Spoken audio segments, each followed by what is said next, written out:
Padukuhan Cemoroharjo, Kalurahan Candi Binangun, Kapanewon Pakem, Kabupaten Sleman.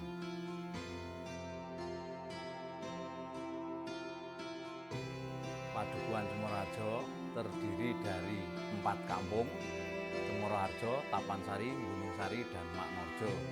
Terdiri dari 7 RT dan 3 RW. Letak geografi di sini tanahnya ada yang rata tapi kebanyakan agak lereng. Jadi perbatasan sebelah timur dengan Sungai Terasi, sebelah utara dengan Padukuhan Kemput, sebelah barat dengan Padukuhan Kumendung, sebelah selatan dengan Padukuhan Nepen.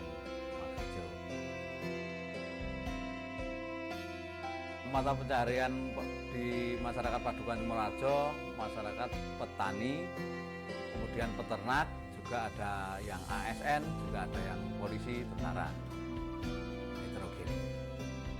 Kebetulan di Maknorjo khususnya itu ada peternak sapi, tempatnya Pak Nggardi dan Pak Sidik. Nah itu punya sapi perah beberapa puluh ekor yang diperah sendiri. Kemudian dipasarkan sendiri, itu sudah online.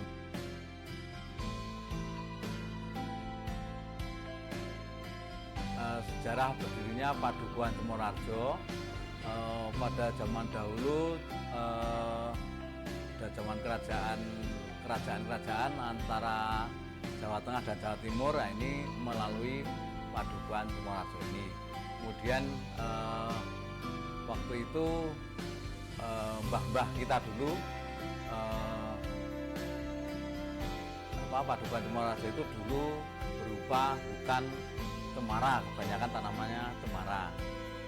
Kemudian sama sesepuh-sepuh kita dibabat alas gitu aja, istilahnya dijadikan sebuah padukuhan yang waktu itu tanahnya subur, sehingga dinamakan Cemoroharjo. Artinya Cemoro itu pohon cemara, harjo itu artinya lahan yang subur.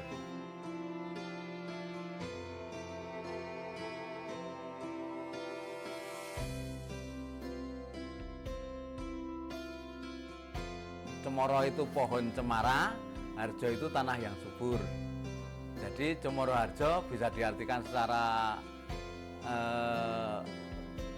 lahiriah, yaitu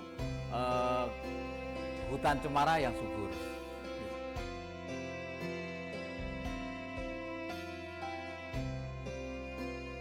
Tradisi yang ada di Padukuhan Cemoroharjo yang sampai sekarang masih dijalani, yaitu tradisi gotong royong, kemudian ada merti dusun, ada juga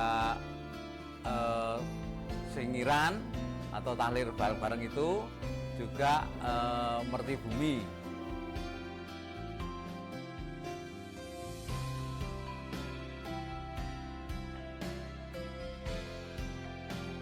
Merti dusun atau merti bumi dilakukan setiap bulan Sapar. Kalau istilah orang Jawa namanya saparan, yaitu membersihkan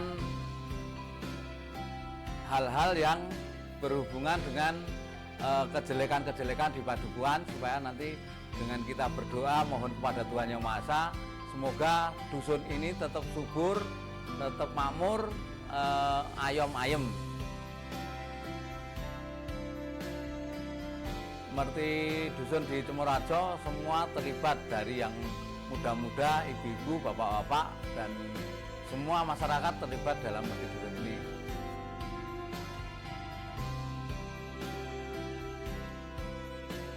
Bentuk merti dusun di sini keliling kampung dengan topo bisu, jalan tapi tidak boleh bersuara, keliling kampung itu sambil membawa, ada 2 tumpeng, tumpeng wadon dan tumpeng lanang. Tumpeng wadon itu yang tumpeng hasil bumi, yang tumpeng laki-laki itu yang sudah dimasak. Tujuan dari merti dusun yaitu untuk kekompakan warga, kemudian untuk membersihkan dusun dari apabila ada mara bahaya atau apa, pokoknya tujuannya kita meminta kepada Tuhan Yang Maha Esa supaya masyarakatnya ayem-ayem, toto titi tentrem, kemudian kita bertani, kita bekerja juga dapat hasil yang halal. Kemarin karena COVID memang hanya kami kirim doa saja, tapi kalau besok kalau sudah nggak COVID, insya Allah dilaksanakan lagi tiap tahun, tiap bulan Safar.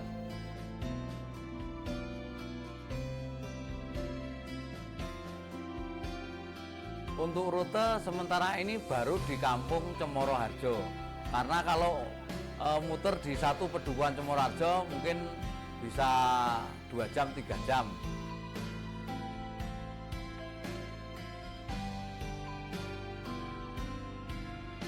Jadi dalam Merti Bumi itu juga melibatkan Bergodo. Namanya Bergodo di Padukuhan Cemoro Harjo namanya Bergodo Trimurti. Nah, itu Bergodo Trimurti ikut juga dalam kirap itu. Kemudian yang diharapkan dari masyarakat nanti setelah keliling kampung membawa tumpeng lanang dan tumpeng wadon, nanti setelah finish atau setelah selesai nanti tumpeng tersebut diperebutkan masyarakat.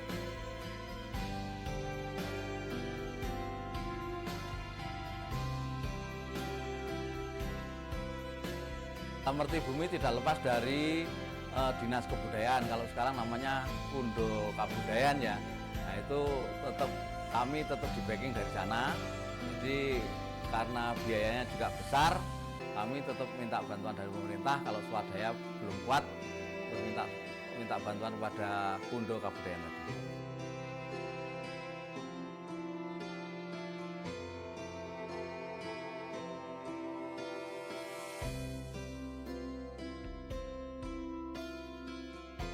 Nama saya Tio, tinggal di Dusun Cemoro Harjo, Kelurahan Candi Binangun, Kabupaten Sleman, Kecamatan Patok. Jadi filosofi orang Jawa dulu itu kan bangunan yang paling untuk kegiatan spiritual itu adalah candi, karena filosofi rumah sendiri ini di sini ada bermacam-macam.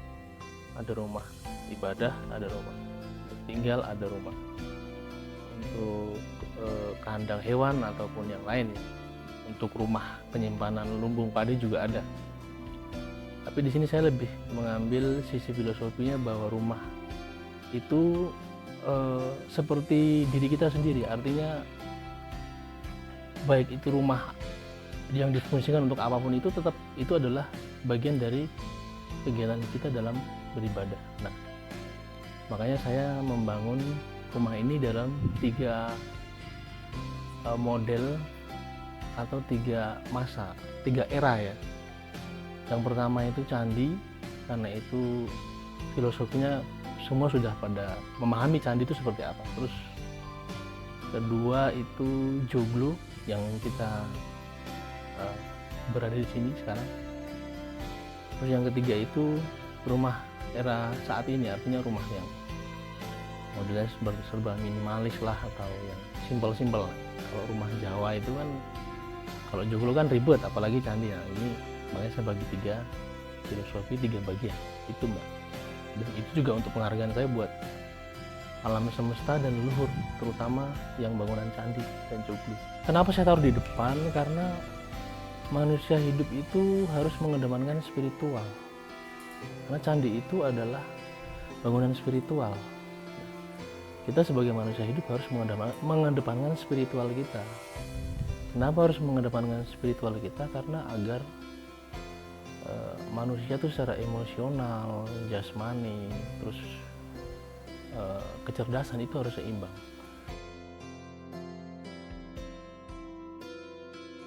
Kalau untuk candinya sendiri, kalau untuk rumah ini saya ambil konsep dari zaman Mataram kuno ya, jadi intinya Hindu Buddha itu ada terpaut kedua ciri di dalamnya. Jadi di sini dari zaman Hindu Buddha. Terus kalau yang di kebun sana, yang di rumah itu ada 3 ya.